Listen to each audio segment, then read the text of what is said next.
Spoznanje več. Predsodek manj.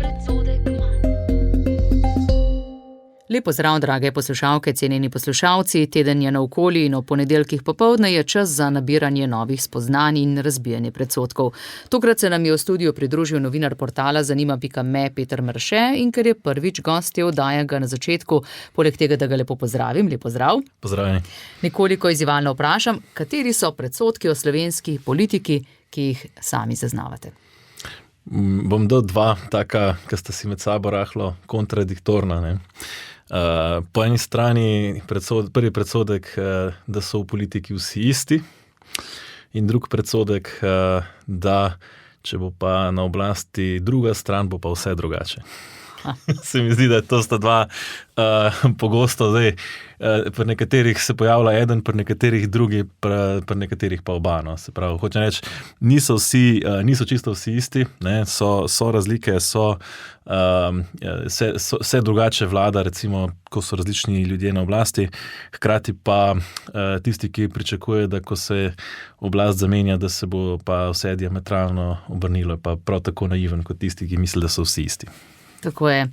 Z temi oddajami, ki jih pripravljamo, seveda skušamo razčiščevati, pojasnjevati in tudi priti do novih spoznanj, tako da upam, da nam vsaj vsake toliko uspe in tudi, da se tisto, kar posredujemo, prime v glavah naših poslušalcev in poslušalk. Tudi to je eden od predsodkov, ne, da vsi vse razumejo, pa kot volivci žal ne. Začniva pri najbolj odmevni temi prejšnjega tedna, pri pomembnih tem v tem minulem tednu je bilo sicer več, vse se je zgostilo van, imamo tako na hitro občutek. Predno se vsebinsko poglobiva, ali se zdi, da je naključje ali ne, da v prvem julijskem tednu obravnava Državni zbor tako pomembne teme, kot so razpis referenduma, interpelacija o ministrskem delu, kar za 2 ministra, evtanazija, se pravi najprej komentar na to časovno umestitev. Zagotovo ni naključje, ne. Zdaj, kar se tiče interpelacij, morda ja, no, interpelacije so pač padle, kadar so padle. Te mislim, da niso bile posebej ciljane na ta julij, oziroma celo morda bi bolje učinkovale, če bi bile kakšen drug mesec. Vse ostalo pa bi rekel, da je kar ciljano. Načeloma julijska seja velja kot tista seja, ko predvsem vladajoča koalicija skozi parlament spravi določene zakone, za katere ne želi, da bi v javnosti preveč odmevalo, ne. In ker je julij, ker smo mnogi ljudje že na dopustih, vsi ostali se pa nanje pripravljamo, ne, je potem pozornost javnosti toliko manjša in zmožnost, bom rekel, tudi odgovora, ne, na take stvari tudi temu primerno oslabljena. Recimo v petek se napoveduje začetek zbiranja podpisov, ne, za referendum o evtanaziji, ne. Julija je težje zbrati podpise, ne. Saj zato tudi potem tiste overjene se ne zbira julija in avgusta, ampak vendarle, ne. Nekako kar se zgodi julija, gre na pol mimo, ne, da bi večina ljudi to opazila. In zato se potem marsikaj tempera ravno na julijsko sejo. In tudi to je dobro vedeti, če smo volivke in volivci. Zdaj pa k tej godlji, ki se je skuhala ob referendumu o obrambnih izdatkih. Najprej seja vlade, ki podpre dvig izdatkov, nekateri ministri na njej niso glasovali, ker so že odšli. Potem jih doseže streznitveni trenutek, potem se uprejo, potem pride zahteva za referendum, potem se Svoboda dela, da bo to šlo mirno mimo, tišči glavo v pesek, se pri tem skoraj zaduši, se je referendum sprejet, potem pa premier pride na idejo, da bi imeli še referendum o članstvu v NATO. Novinarji smo že temu komaj sledili, potem pa so prejšnji teden ves teden klopčič razpletali s pomočjo ustavnih pravnikov, raznih anket in na vsezadnje na političnem vrhu v petek skušali žogico umiriti. In prisluhnimo zdaj nekaterim izjavam, ki smo jih zaznali v petek po tem vrhu v naslednjem prispevku. Premier Robert Golob je po sestanku s parlamentarnimi strankami oziroma njihovimi predsedniki dejal: Ta teden sem opravil celo vrsto posvetovanj, med drugim tudi z ustavnimi pravniki, in zaključek je bil enoten, da je referendumsko vprašanje, ki ga je izglasoval prejšnji teden Državni zbor, nejasno in tudi zavajajoče. Zato je edini razumni korak, da se tak sklep o referendumskem vprašanju razveljavi. In Svoboda je danes vložila pobudo, da se ponovno opravi glasovanje, ravno z namenom, da se odpravi referendumsko vprašanje. Tako pozitivno vendarle ni, kar kaže nadaljevanje izjave. Moram reči, da sem zaznal veliko naklonjenost temu, da se to glasovanje opravi in da je to tudi največji pozitivni rezultat tega sestanka, na katerem smo si izmenjali iskreno svoje poglede tako na obrambno in varnostno politiko, kot tudi na dogajanje v Državnem zboru prejšnji teden. Stranke so torej naklonjene glasovanju, ne pa nujno razveljavitvi referendumov. Pa poglejmo, kakšne so bile izjave preostalih predsednikov. V SD in NSI se bodo o glasovanju še pogovorili. Predsednik prve je Matjaž Han. Na nek način ga pozdravljam, ta dokument. Ne bi pa rad producirao glasovanje, ampak v stranki bomo, tako kot pred referendumom, tudi opravili strokovno razpravo. In predsednik NSI Matej Tonin. Naši poslanci bi si želeli, da bi predsednik vlade Robert Golob vezal zaupnico na ta predlog sklepa, da se prejšnji referendum odpravi. S tem bi na nek način dosegel, da je koalicija tukaj enotna in da se to vprašanje nejasnega referenduma spravi z mize in hkrati tudi, da potem ne prija do drugega referenduma glede NATO. Podporo predlogu o umiku referenduma pa napovedujejo poslanci iz vrst demokratov. Anže Logar. Mislim, da so se razčistile pa izkristalizirale tudi nekatere dileme, ki so se pojavljale ob samem predlogu. Poslanci stranke Demokrati bomo v ponovnem odločanju soglasno vsi trije zavrnili referendum. Predlagateljica referenduma o obrambnih izdatkih Levica medtem vztraja pri svojem predlogu. Vsak je prebral obrazložitev, mislim, da mu je jasna intenca tega vprašanja in kdor je to podprl, tudi jasno podpira nižje izdatke za obrambo, celo proti članstvu v NATO, kateri tudi mi nasprotujemo. Tako da, kar se nas tiče, so seveda različne interpretacije možne, ampak intenca skupaj z obrazložitvijo je bila jasna z naše strani, tako da, kar se nas tiče, bomo seveda vztrajali na svojem. Robert Golob je sicer opozoril, da z glasovanjem za mirovniško politiko ni prav nič narobe in da bi zanjo z največjim veseljem glasoval tudi sam, a poudaril, da živimo v negotovih časih in nestabilnih razmerah. Največja opozicijska stranka SDS se parlamentarnega vrha ni udeležila. Predsednik Janez Janša je ob tem na družbenem omrežju X zapisal, da ima koalicija dovolj glasov, bodisi za razpis, bodisi preklic referendumov. Če pa se ne more dogovoriti, pa naj odstopi. A premier pravi, da sporov v koaliciji ni. Slišali smo prispevek torej o petkovem dogajanju. V oddaji Spoznanje je več, predsodek manj. Danes gostimo novinarja Petra Meršeta in zdaj ga sprašujem, kako je on spremljal dogajanje. Torej res malce kar na smeh vse skupaj ob tem celotedenskem dogajanju in potem epilog, ki pravzaprav ga še ni. Ga še ni, imamo pa lahko par naukov iz tega. Oziroma prvo, kar bi rekel, je, da spremljamo že več kot en teden, že skoraj 2 tedna, en velik blef. In tukaj gre za blef dobesedno vseh. Najprej Roberta Goloba, ki je poskusil, okrog prinesti svoje koalicijske partnerje, ko jim je obljubljal eno, pa potem v Hagu pristal na nekaj drugega, pa potem doma razlagal, da je pristal na nekaj tretjega. Torej, na prvi strani imamo totalen blef Roberta Goloba, potem imamo blef Levice, ki je sklicala ta referendum v prepričanju, da ne bo izglasovan, češ, mi bomo svojim volivcem pač pokazali, kako smo mirovniški in kako smo proti financiranju obrambnih izdatkov. Seveda ne bo izglasovan, tako da pač mi bomo si nekako oprali roke.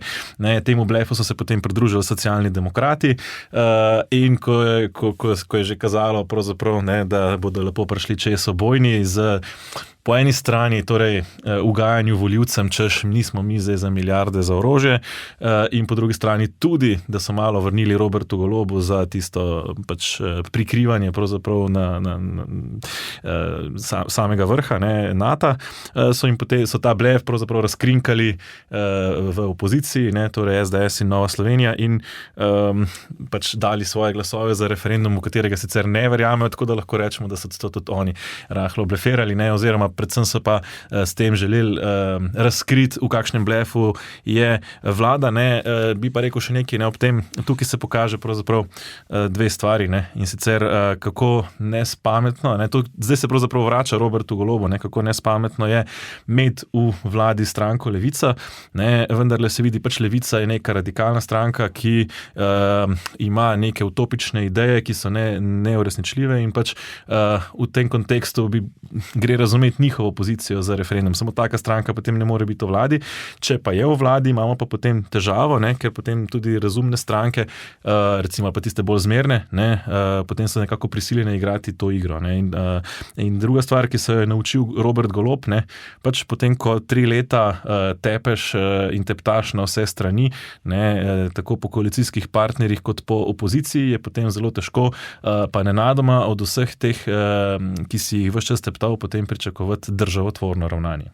Sploh, če z njimi ne komuniciraš. Še posebej, ja. In to mu kar ne gre prav dobro, to komuniciranje niti znotraj koalicije, niti z opozicijo še manj.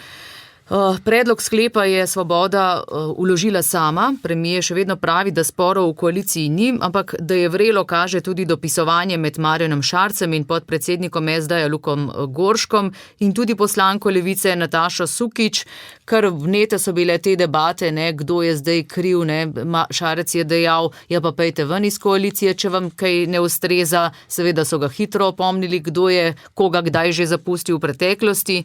Se pravi, je bilo kar precej vroče, ampak navzven seveda skušajo ustvariti vtis, da to ni tako.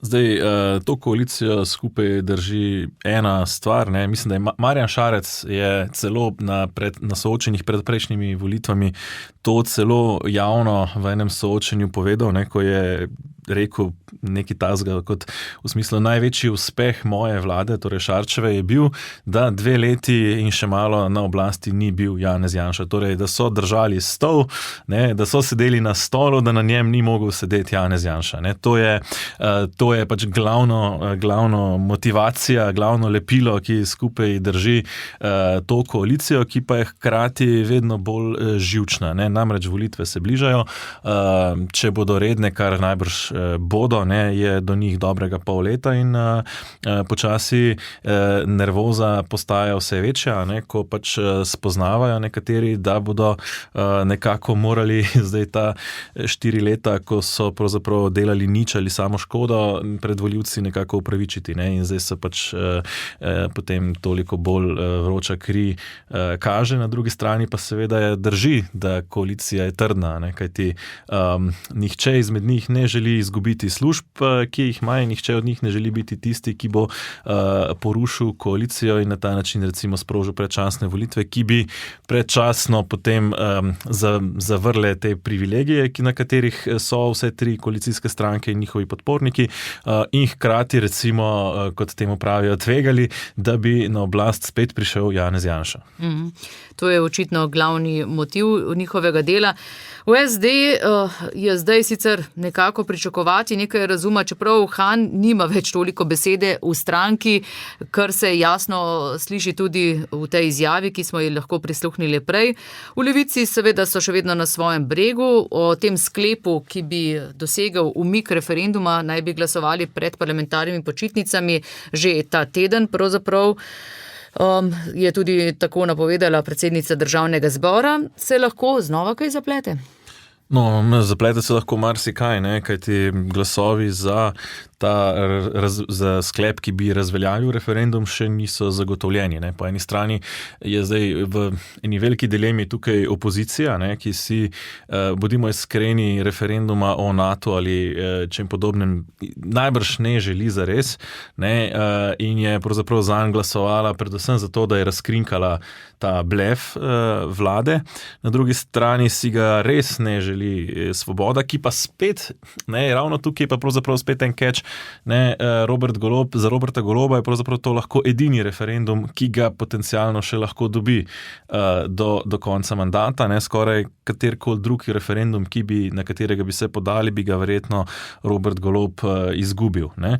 Na drugi strani imamo pa Levico, ki pač ne popušča, zdaj, ko je uspel ta referendum, ne, in hkrati bi potem nekako vlada morala tukaj poskrbeti za te glasove, ne, torej naloga vlade je, da poskrbi, da se te stvari pač speljajo tako, kot se morajo, pa več kot očitno za to posluha ni, ne. Zdaj Matjaž Han kot bistveno bolj konstruktiven člen vlade bi verjetno bil za to, ampak Matjaž Han je minister, ki pač nima pod nadzorom, pa vsaj ne pod popolnim nadzorom poslanske skupine, ki je pa, bom rekel, v tej koaliciji že hudo nekako naveličana, ne, ker se zaveda, da pravzaprav pač jih Robert Golob reže kot salamo, ne, in v tem kontekstu pač nimajo neke hude želje biti ravno oni tisti konstruktiven, priden partner, ki se je uklonil Golobu, ko je pač to zahteval. Je pa treba povedati, ne, da kot država, kot članica NATO smo se zavezali pač 5% oziroma vsaj pač povečevanju do 5% do leta 2035 in kot neka kredibilen partner bi to morali na nek način zagotoviti. To, da se pa mi pogovarjamo o tem, a bomo glasovali o izstopu iz NATO in da se na tako lahkoten način opleta, kot je to počel Robert Golob, ne, to je pa pravzaprav hud škandal. Spomnimo se, nedavno, ne, pred nekaj leti, oziroma zdaj bo že kmalu 10 let od tega, smo imeli situacijo, ko je Združeno kraljestvo, torej Velika Britanija, na podoben način opletala, ne, češ pa glasujmo, ali želimo oditi iz Evropske unije, ne, v prepričanju politike, da bodo v Evropski uniji ostali, potem pa pač se je ljudstvo odločilo tako, kot se je, in pri takih stvareh se ne igra na tako lahkoten način, še posebej, ker bi v primeru, da bi dejansko pa prišlo do referenduma, še posebej tistega o izstopu iz NATO, pa tudi tega, ne, na zadnje o obrambnih izdatkih, Slovenija lahko postala izjemen poligon ruskih obveščevalnih služb, ruskih, bom rekel, pritiskov in socialne medije in tako dalje, in potem postanejo pa lahko rezultati dokaj nepredvidljivi, kar smo ne nazadnje lahko videli tudi že v več evropskih državah v zadnjih 2 letih, ne.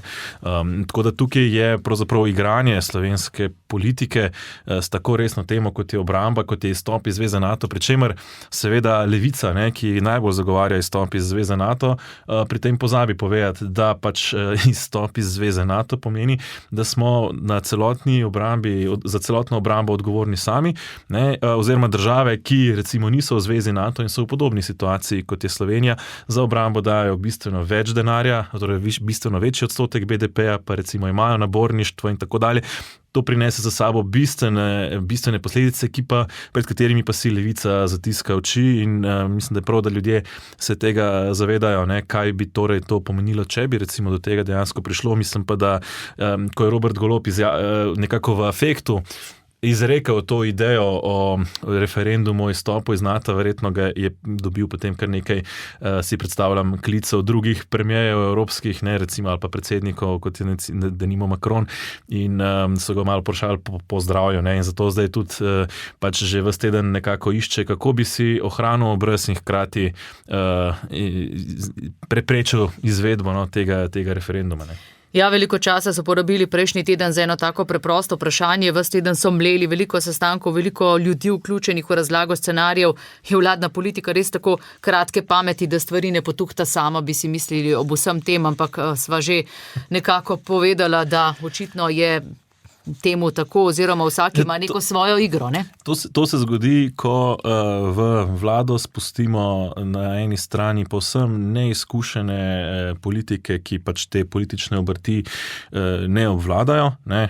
Tukaj imamo v prvi vrsti v misli Gibanje Svoboda, kjer praktično so sami neizkušeni politiki, in na drugi strani, ko daš tem neizkušenim politikom v kombinacijo skrajno radikalne politike, ne, potem dobiš pač eksplozivno kombinacijo, in mislim, da ima Slovenija še srečo, da niso bili bolj sposobni, ker če bi bili še bolj sposobni, bi lahko naredili še več škode, kot so jo v tem mandatu naredili, ne.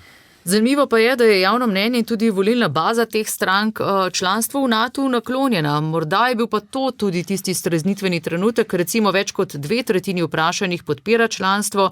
Podpora je posebej visoka med volivci dveh največjih strank, SDS in Gibanje Svoboda, kar 88% volivcev SDS in 70% volivcev Gibanja Svoboda podpira članstvo in potem tudi pri ostalih strankah ni tako slabo, razen seveda pri Levici, kjer je nekje... Pri Levici polovica, mislim, da skoraj približno polovica podpira članstvo v Zvezi NATO, pa je stranka Levica zagovornik izstopa.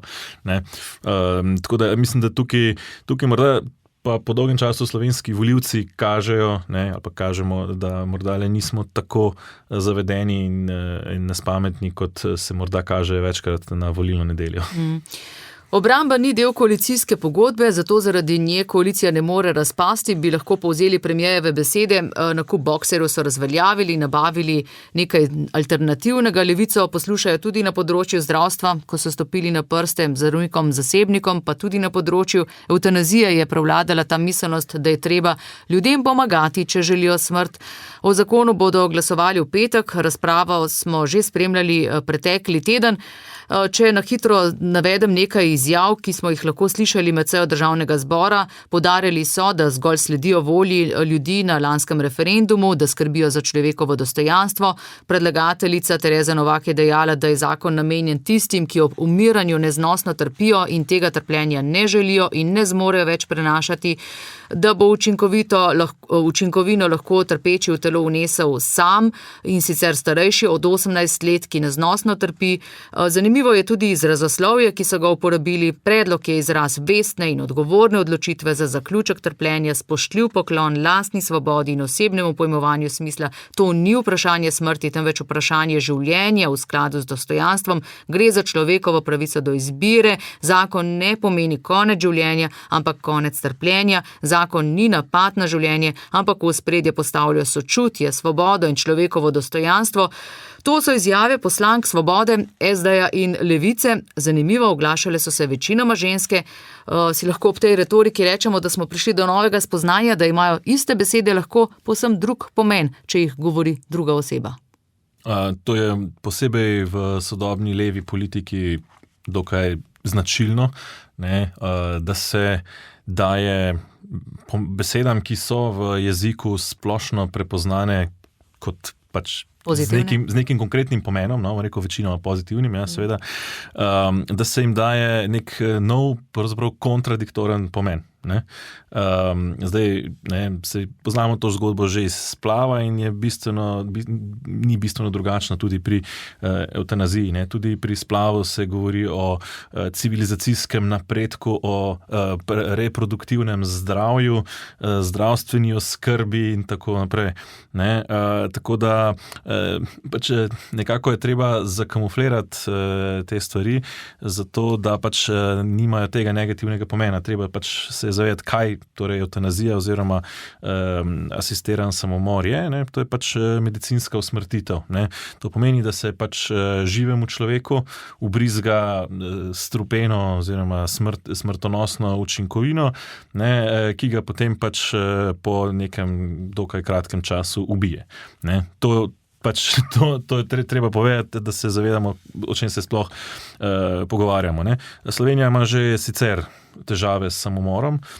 Mislim, da je pač nismo ravno na vrhu, ampak smo v, mislim, da 10 držav na svetu, ki imajo največ težav s samomorom. In zdaj s tem predlogom pravzaprav se postavljamo v neko shizofreno situacijo, ko na eni strani si želimo pravzaprav proti samomoru boriti, ker je to nek simptom družbe, ki je zelo problematičen, ki se verjetno bolj ali manj vsi strinjamo, da bi si želeli, da samomora v Sloveniji ne bi bilo, oziroma da bi ga bilo vsaj bistveno manj, kot ga pač je ta trenutek. Po drugi strani zdaj uvajamo samomor kot neke vrste pravico. Rešitev. Kot rešitev in zdaj ob vsem tem ne, ko se govori o teh varovalkah in o vseh teh preprečevanju zlorab in tako dalje.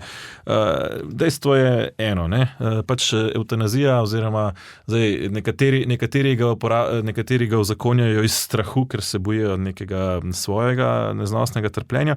Sicer pa v prvi vrsti gre v ozadju za pač situacijo, v kateri pač se družba stara in želijo nekateri vladajoči pač zmanjšati stroške, ki iz tega nastajajo, torej izplačilo pokojnin, zdravstvene oskrbe, dolgotrajne oskrbe in tako dalje.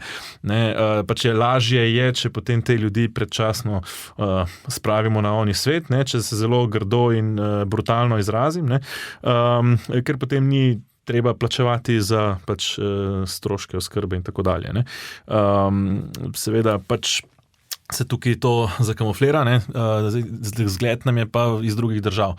Ne. Tudi druge države, ko so prvič uvajale evtanazijo, so uvedle en kup nekih varovalk, ne. Potem pa so se te varovalke s časoma bolj ali manj hitro rahljale. Ne. Zdaj, zakaj gre? Ne, pravzaprav uvedba evtanazije je tisti ključen korak, ne,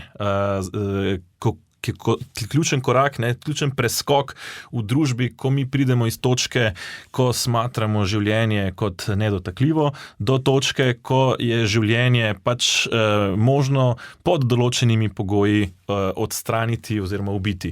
Ne. To je bistveno večji preskok, kot pa potem preskok določanja točno, kateri pogoji so tisti. Ne. Ker na tej točki, kjer smo danes, ne, vsaj pri rojenih ljudeh, če tako rečem, ne, torej na smo tukaj že na spolskem terenu, že desetletja, ampak vsaj pri ljudeh, ki so se rodili živi, ne, imamo nekako situacijo, da ščitimo njihovo življenje do smrti. Ne.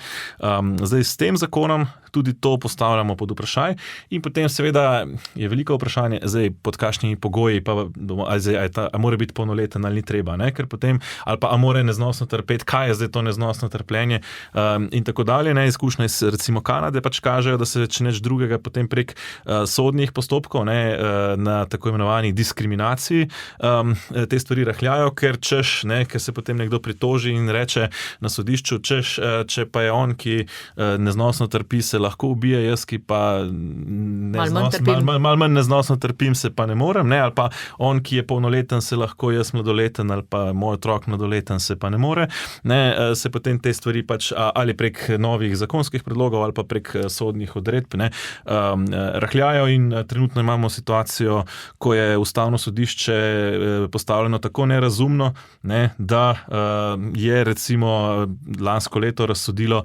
da je se pravi povsem identično ali neplodnost zdravimo paru, ne, moškemu in ženski, ki pač iz določenih medicinskih razlogov dejansko ne moreta imeti otrok zaradi neplodnosti, ali pa otroke ustvarjamo lezbičnim parom in samskim ženskam, ki pač se niso potrudile oziroma se jim ni zdelo smiselno pač za to, da bi spočele otroka, najti moškega partnerja. Ne. To sta dve totalno nasprotni oziroma totalno različni situaciji, ki ju je naše Ustavno sodišče v trenutni sestavi povsem izenačilo in zdaj kdor verjame, da bo to Ustavno sodišče držalo te varovalke, ki so trenutno postavljene v tem zakonu, ki je še vedno problematičen, ker ne, zdaj zaradi protesta zdravnikov so samo dejanje usmrtitve preložili v roke pač tega trpečega, ja, ne. Ampak vse ostalo je še vedno v rokah zdravnikov, predvsem pa iz prvotnega zakona, ki so ga že spisali, pa so ga potem zaradi očitno pač nezadovoljstva javnosti rahlo omilili, če tako rečem, je jasno, kakšen je njihov cilj. In verjemite, če bodo zdaj naredili ta korak, ne bodo zadovoljni s tem, to je pač eden izmed korakov, da pridejo do končnega cilja. Končni cilj je pa še naprej od tistega zakona, ampak že tisti zakon nam pa kaže, kje je vmesni cilj, za katerega si bodo pač v nadaljnje prizadevali. Je pa smo zdaj v tej res ključni situaciji, ker kot rečeno, ne, zdaj smo v tisti situaciji, ko prehajamo iz situacije, ko je življenje sveto, ne, oziroma pač ga branimo absolutno, do točke, ko pač ga pod določenimi pogoji ne več. Ne? Potem, kako se bodo pa te pogoji rahljali, je potem stvar, bom rekel, bistveno manjših dilem kot ta trenutek. Ne? Ja, ker se s tem, ko se začnejo ti postopki, kar naenkrat tudi v družbi, to postaje sprejemljivo. Ne? Mislim, v družbi se potem stvari spremenijo. Ne? Danes je pač, bom rekel, to, da po hitrejšem postopku spraviš stare starše na drugi svet, zato da se recimo, polastiš dediščine ali pa da se rešiš, bom rekel, skrbi za neko staro ali pa onemoglo osebo ali pa tako dalje, šteje kot umor, ne? Potem je pa samo vprašanje, a ga nekako uspeš prepričati, čustveno zmanipulirati ali kako drugače, da pač bo zaprosil za ta asistiran samomor, ne? Oziroma, če povzamem drugače, ne? Tudi v Kanadi je seveda samo medicinska indikacija. Ne? Ampak v praksi se ljudje evtanazirajo tudi zaradi tega, ker so brezdomci, ker se znajdejo pač v neizhodni situaciji v službi ali pa kako drugače, ne? Ali pa so preveč revni, ne? In grozi evikcija, ne? Da bodo brezdomci. Potem pa že najdejo nek zdravstveni razlog, kako utemelijo. Ne? Ampak tisti zdravstveni razlog ni v resnici glavni razlog. Ne? Pač glavni razlog je neka druga stiska, v kateri so se znašli, ampak potem se jih pač enostavno eutanazira. Mislim, da je v Kanadi že več kot 5% smrti vsako leto že pride iz eutanazije. Ne? In še ta psihični pritisk, ki se ustvari na vse starejše, češ, ali je moje življenje sploh vredno, a ne, tudi ta miselni preskok v glavah starejših. Dokler je življenje sveto, ne glede na to, a je to nekdo, ki je v svojem polnem razmahu kariere ali pa nekdo, ki je že pri koncu ali pa je invalid ali pa tako naprej. Ne? Tukaj potem ne gre samo za starejše, tukaj pravzaprav tukaj pridemo potem v totalno utilitaristični pogled na družbo, ko pravzaprav je človek vreden življenja samo, če v narekovajih družbi dovolj prispeva. Zdaj, kaj pa je ta prispevek, ne? Oziroma marsikdo, ki dela recimo z ljudmi, ki so ali prizadeti ali imajo določene pomanjkljivosti. Pač invalidnosti in tako dalje, ve, da ti ljudje prinašajo zelo veliko družbi, ne? Samo morda ne v tem monetarnem ali pa strogo monetarnem smislu, ne? Ampak zdaj, ne? Tukaj se pa pravzaprav človeka reducira dobesedno na to, ali je večji strošek ali je večji prihodek v nekem tem utilitarističnem smislu.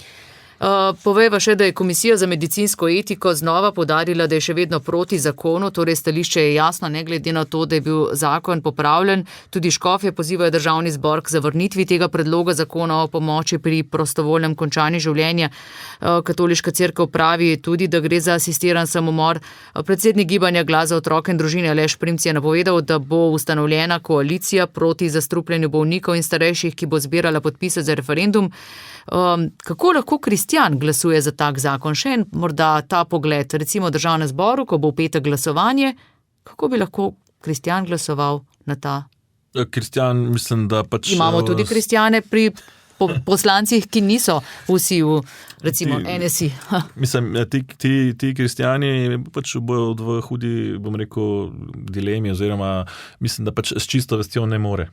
Ne? S čisto vestjo enostavno ne more, ker je tak zakon pač v nasprotju z vsem, kar pravzaprav kot kristjan nekako verjame. Zdaj, če je nekdo res iskren kristjan, pač mislim, da za to ne more glasovati. Zdaj, če je pa nekdo, rekel, zgolj kulturni kristjan, potem pa pač je verjetno si sam že odgovoril na to. Ne? In včasih pomislimo, da verjetno opozicija počasi izgublja voljo za boj proti takim nebulozam. Ena od možnosti, ki jih ima, je sicer, da vloži interpelacijo o delu ministra. To je v tem mandatu že večkrat naredila. Prejšnji teden sta bili obravnavani kar dve. Prva o delu ministra za notranje zadeve Boštjana Poklukarja, druga o delu ministrice za kulturo Aste Vrečko. Nobena ni uspela, kar je verjetno opozicija sicer pričakovala. Ampak vseeno me zanima, Peter Marše, kako meriti uspeh tega instrumenta, ki ga opozicija ima, če ministri pravzaprav sploh teh očitkov niti ne poslušajo, ne vidijo niti malo problema pri svojem delu, so zaverovani v svoj prav. Kakšen je potem izkupiček? Izkupiček, interpelacija se ne meri samo v tistem končnem glasovanju oziroma padcu ministra, konec koncev v samostojni Sloveniji je formalno na sami interpelaciji, mislim, da padla samo 2 ministra v celotni zgodovini, še to oba v 90-ih. Torej, v tem tisočletju formalno še ni padel noben minister. Torej, bi po neki logiki lahko rekli, interpelacija je brez veze, pa ni res. Zdaj, že samo v tem mandatu je samo od sebe odstopilo več ministrov, proti katerim so bile vložene ali pa napovedane interpelacije. Zdaj, interpelacija sama po sebi je pravzaprav razprava o delu ministra, ki običajno potem sledi glasovanje o odpoklicu tega ministra. Kljub vsemu so sicer koalicijske stranke običajno dogovorjene prek koalicijske pogodbe, da interpelacije opozicije pač ne bodo podpirale in če ima koalicija večino, to običajno nekako pomeni, da interpelacija sama po sebi ne more biti uspešna. Je pa v razpravi, ukolikor je konkretni minister, ki je na tnalu, zelo slab minister, ki je naredil neke hude napake, hude pač pomanjkljivosti, ta debata je javna. Torej, o tem se poroča, ljudje slišijo to razpravo in koalicija se lahko znajde v hudi zadregi, ko more takšnega pač slabega ministra zagovarjati. Zdaj, imamo interpelacije, ki so smiselne in imamo interpelacije, ki so nesmiselne. Zdaj, če je nesmiselna, se pač opozicija potem nekoliko osmeši, ker očita ministru, oziroma če minister zelo dobro odgovori na te očitke, se pač, lahko rečemo, opozicija nekoliko osmeši, ampak v tem primeru, posebej, ko govorimo zdaj, recimo, če se osredotočim najprej na notranjega ministra Poklukarja, imamo situacijo, ko je njegova desna roka dobesedno kompromitirana, ker je sestra hotelirja, ki je v postopku trgovine z ljudmi. Ta postopek je znano, da je bil okužen, ker je ta obtoženi pravzaprav vnaprej vedel, da se pripravlja preiskava zoper njega. Potem imamo tukaj vrh policije, ki je dobesedno najden v povezavi z srbskimi interesi v Sloveniji, potem tudi z raznimi aferami in pritiski na delo policije in tako dalje. Tako da tukaj pravzaprav prejšnji teden smo imeli situacijo, ko so v Ljubljani, niti ne več na Dolenjskem, ampak že v Ljubljani, pripadniki romske skupnosti pretepali kmeta, ki je na polju plel njivo.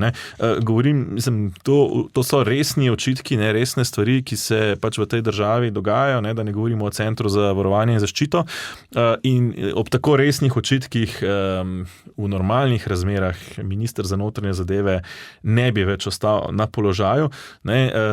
Premier bi ga običajno zamenjal, še preden bi do interpelacije dejansko prišlo, ker so bili očitki v interpelaciji res tako ostri, da je pravzaprav smešno, da sploh še govorimo, da tak minister dejansko ostane na položaju.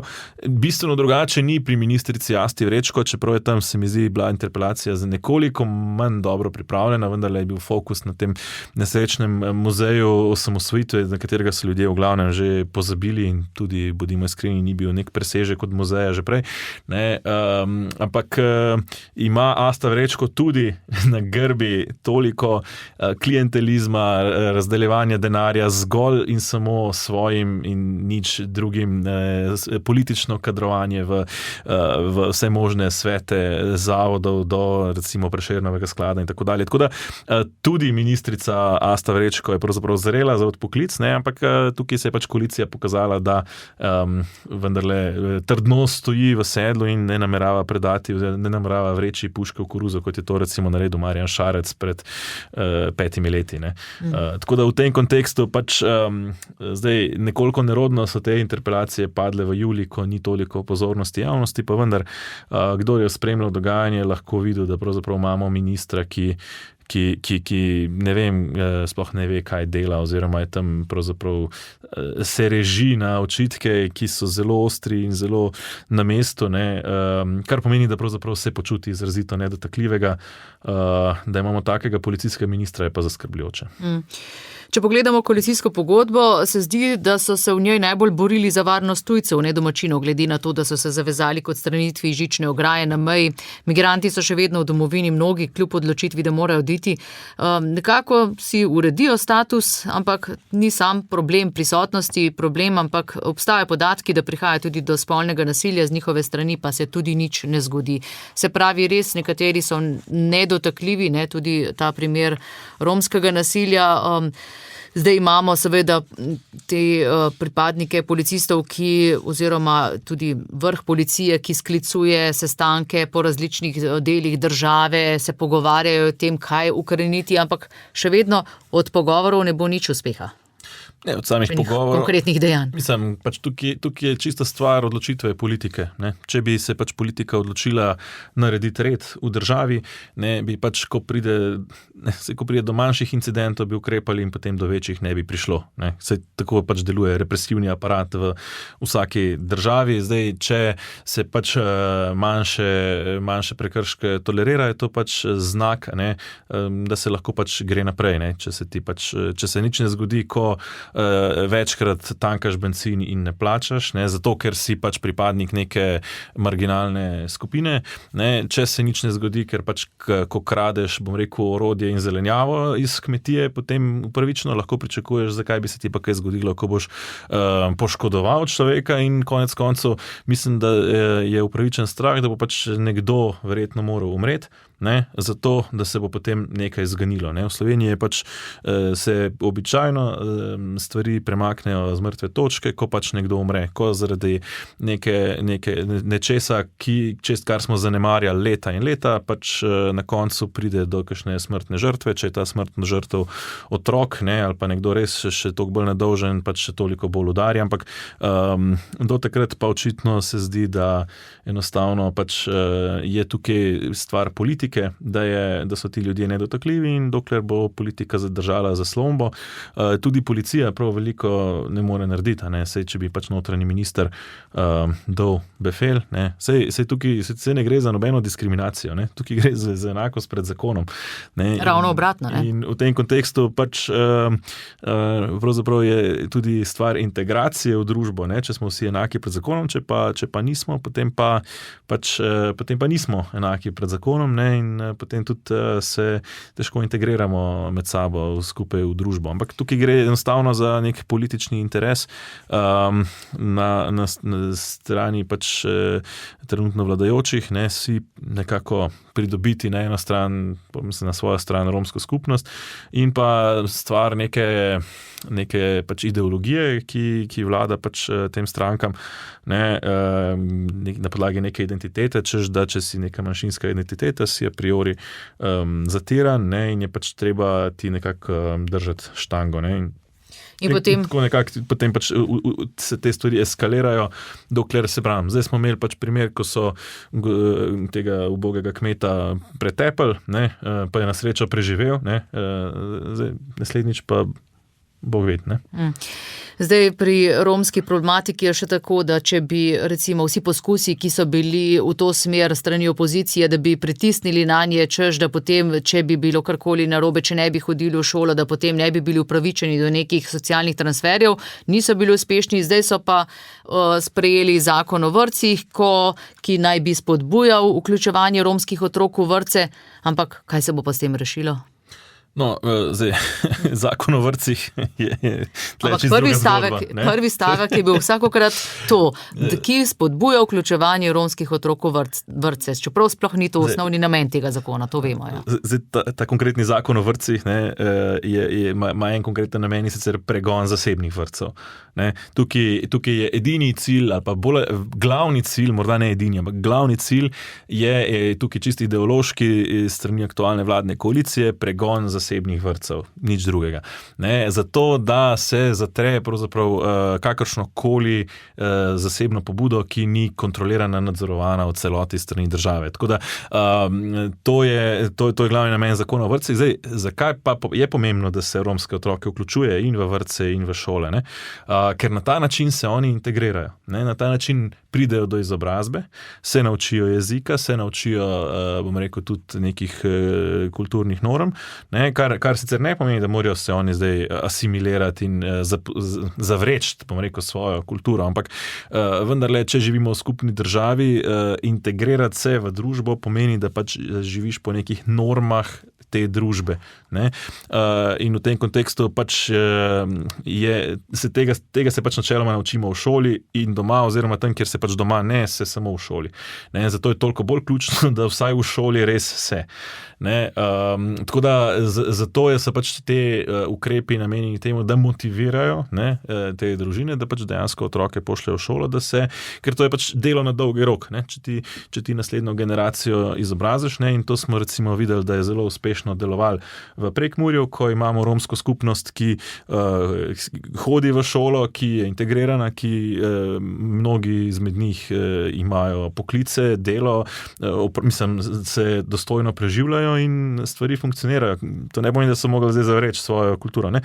Na Dolenjskem to pač, oziroma v jugovzhodni Sloveniji so s tem težave in zato je treba pač to nasloviti in to je spet pač, dolgoročno, ampak ne, zdaj, če govorimo na nekih 20 let, ne, pač bodo imeli otroke, tisti otroci, ki danes recimo bi hodili v šolo oziroma hodijo v šolo, ne, če pač jih na ta način prisilimo in če ne znamo drugače, oziroma če oni ne razumejo drugače, pač, da je šola dobra, ne, da je to, da greš v šolo nekaj koristnega, pač je treba malo korenčka in malo palice, ne, v tem kontekstu narediti. Še vedno je pa treba imeti tudi dovolj usposobljen kader, da se potem tudi s takimi raznimi izzivi, ki to potegnejo seboj, znajo spopasti.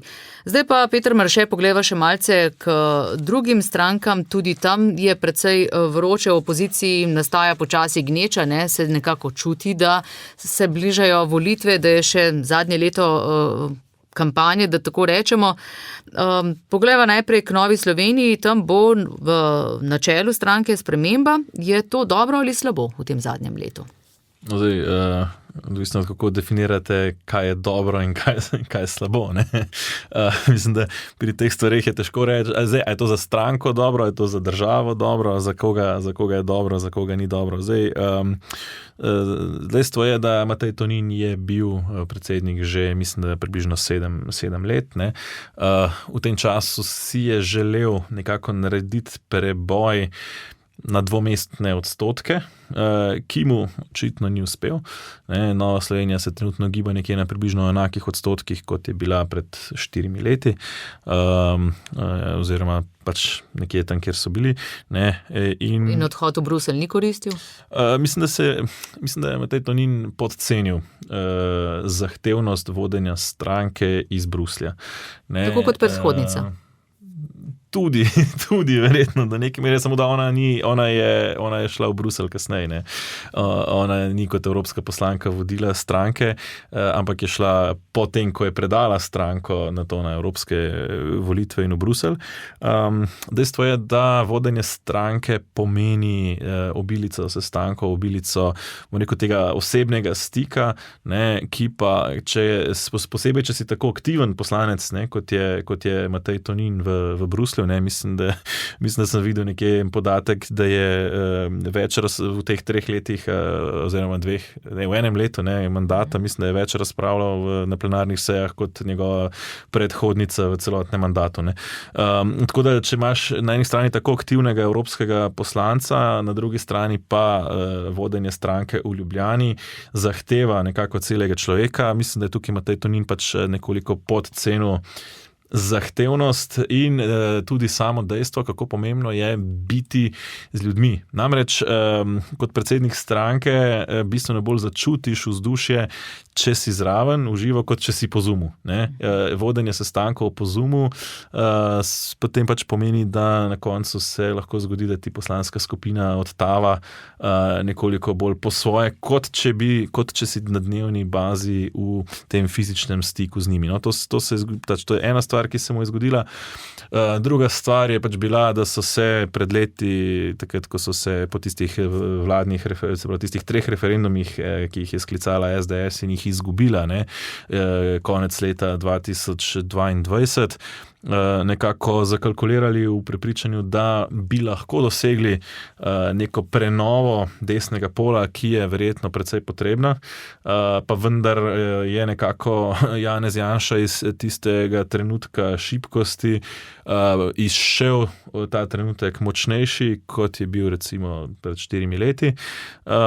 In je situacija trenutno pač bistveno drugačna in Matej Tonin bi težko ohranil svojo kredibilnost, glede na to, da je pač on tisti, ki je bil kot nosilec tega sicer sklepa izvršnega odbora, ne, da niti ni bil on glavni pobudnik tega, ne, če smo že ravno pri tem, ampak bil pa je nosilni obraz in če želi stranka nekako zamenjati smer, potem drugega kot da z novim vodstvom tudi da ta signal in ne preostane. Ne. Tako da v tem kontekstu je to signal, da pač očitno te prenove desnice, vsaj kar se tiče stranke SDS in Janeza Janše, še nekaj časa ne bo. Ne, Janez Janša je pač ta trenutek najmočnejši in močnejši, kot je bil 3 leta nazaj znotraj desnega pola in če bo imel šanso sestavljati vlado, pač je tukaj Nova Slovenija dala signal, da pri tem ga ne bo ovirala. Je pa res, da je pa velika spremenljivka še, kdo bo dejansko v parlamentu in kakšna koalicija bo. Ne. Zdaj, mislim, da so jih nekoliko preuranjeno ujele na levi nogi ankete, ki ta trenutek kažejo, da če bi bile ta trenutek volitve, bi lahko sestavili recimo koalicijo iz strank SDS, Nova Slovenija in Demokrati. Ne, te ankete pa še ne upoštevajo nastopa Vladimirja Prebiliča in še ne upoštevajo dejstva, da bomo imeli še dobrega pol leta, zelo umazano, zelo intenzivno volilno kampanjo, ki bo marsikaterega volivca še ali pasivizirala ali aktivirala, ne, torej takega, ki je zdaj morda aktiven ali pa ki zdaj ni, še posebej take, ki so zdaj razočarani nad aktualno vlado, ne, in so trenutno v anketah pasivizirani, jih utegnejo še v naslednje pol leta močno aktivirati, še posebej z novimi obrazi, kot je Vladimir Prebilič. Tako da jaz mislim, da ta dilema Nove Slovenije, ne, da bi se znašel na volilni ponedeljek v situaciji, ko bi morali takrat požreti besedo, da ne bodo šli v koalicijo z Janezom Janše, ni tako resna, kot morda zgleda ta trenutek iz anketa. Ne. Je pa res, da pač je za stranko morda koristno, da dobi predsednika, ki je prisoten v Ljubljani, kar vendarle je pomemben element. Je pa, bom rekel, veliko vprašanje, kako se bodo podali na volitve. Namreč Matej Tonin je bil en velik zagovornik sodelovanja in povezovanja. Ne, njegova želja je bila postaviti neko močno alternativno desno listo SDS-u in zaveda se, da Nova Slovenija sama ta trenutek te moči nima. Vendarle za tako moč potrebuješ vsaj neke dvomestne številke in ker pač jim ni uspelo v 4 letih dvigati te svoje podpore na dvomestne številke, je Matej Tonin pač videl priložnost za nekaj takega v sodelovanju v smislu ali koalicijskem, ali skupne liste, ali skupne liste, ali koalicije list, ki bi nekako potem se že pred volitvami zavezala nekemu sodelovanju ali pa vsaj obljubila sodelovanje v tem, da pač nastane ta neka večja lista. Zdaj, koga še zraven dobiti? Je pa očitno, da je bil on tukaj najbolj zagnan, medtem ko tega navdušenja in entuziazma niti na strani teh morebitnih partnerjev ni zaznati, niti ga trenutno ni zaznati v morebitnih naslednikih Mateja Tonina v Novi Sloveniji. Tako da govorimo o SLS-u, govorimo o stranki Fokus Marka Lotriča in nenazadnje tudi o demokratih, ne, pri čemer je jasno že, da demokrati pravijo, da bodo šli na volitve samostojno.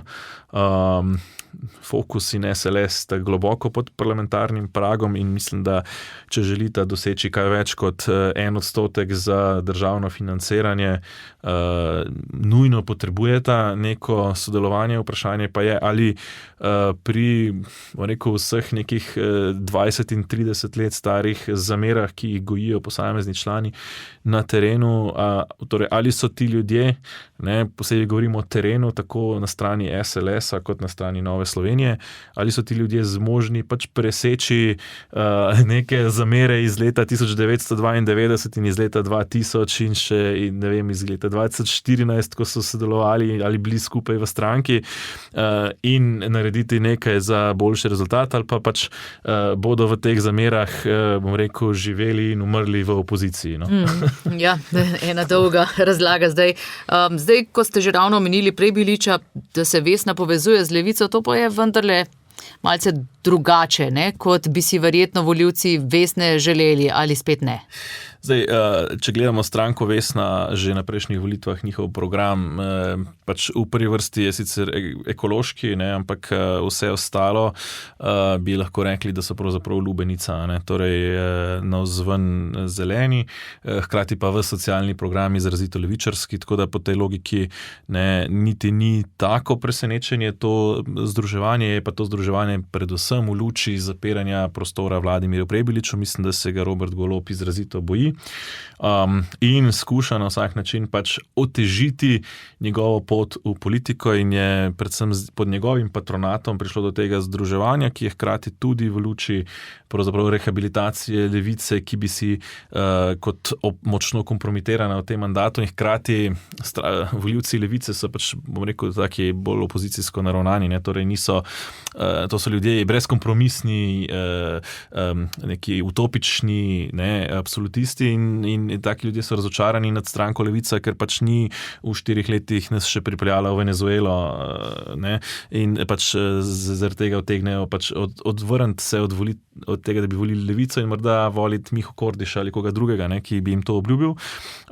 Seveda pa to realno samo, če si v opoziciji, ne pa, ko si dejansko na oblasti. In hkrati Vesna prinaša nek neobremenjen obraz, ne, torej Uroš Macerl je znan kot ekološki aktivist, ki je uspel tudi v boju proti Lafargeu in mislim, da računajo tle na neko to sinergijo, ki bi hkrati to predvsem v Golobovem interesu, da mu Levica pride v parlament in je potencialen koalicijski partner in da zapre prostor za pač Vladimirja Prebiliča, da je prisiljen nekako ustanoviti novo stranko, da ne more vzeti Vesne kot platformo. Ne. Hvala lepa, Peter Marše, novinar portala Zanima.me za obisk v našem studiu. Veliko politike je bilo v tej minuli uri. Upam, da so jo poslušalke in poslušalci prežvečili. Morda si lahko oddajo še enkrat zavrtijo prek našega audio arhiva, kajti podatkov je bilo veliko. Hvala lepa za vse to, kar ste razložili in vse dobro. Hvala za vabilo. Oddajo sem pripravila Tanja Dominko. Spoznanje več. Predsodek manj.